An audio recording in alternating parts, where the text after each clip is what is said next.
Can I be honest?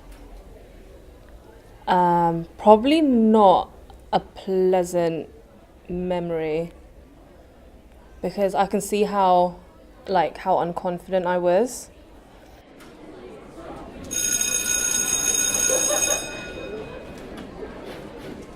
I guess that's when bullying started because in year six I started a new school, so I had to make new friends, and it was hard because everyone else in that school or in my year had already started to fit into their groups. So I was like a newbie coming in, and because I was diagnosed with a condition called polycystic ovary syndrome, which means that I have facial hair.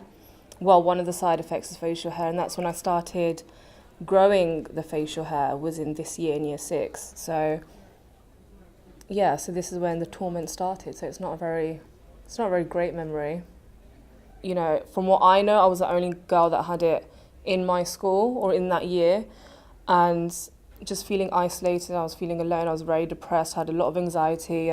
Wasn't really sociable. To be honest, I've only just sort of started my social life in the past like 2 years or so. But I was very introverted and I didn't really live like a normal young girl. So I was physically harmed in secondary school. I was cornered and beaten. I was cornered and had footballs thrown at me or pelted at me. I was stabbed by pens in my classroom because a lot of kids picked on me because I was a lot larger, or you know, I was quite chubby.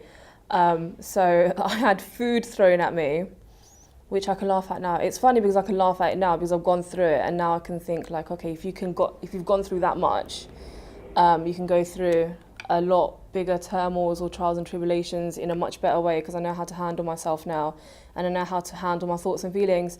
But back then, when all you want to do is fit in as a teenager or as a young, a young growing adult, it was hard for me because I was so different.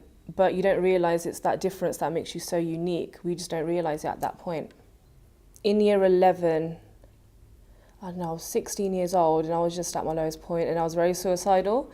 And I used to self-harm a lot as well because people made me hate my body, and they tarnished it so much, or they made me feel so unworthy of having it that I hated my body for the way that it looked. There wasn't ever one person that I could go to and talk about my bullying. So to have anti-bullying ambassadors or even activists in school, and to make children aware of them and say, these are the people that you can actually talk to, and they're actually here to help you, they're actually here for you. It's so powerful within itself, and it's such a revolutionary movement, and it's going to help so many people's lives. Hoping that it doesn't even get to the extent where a child is like, yeah, I'm suicidal and I'm self-harming, hoping it doesn't get to that state. That these ambassadors can help them beforehand, or sort of, I don't want to say nip it in the bud because, being bullied is universal, everyone goes through it, but just to be able to have that extra bit of help is life-changing. In the UK, 10 million children are going back to school. Over half of them will be affected by bullying. You can change that by helping us train an anti-bullying ambassador in every school. Go to www.antibullyingpro.com/back to school to find out how.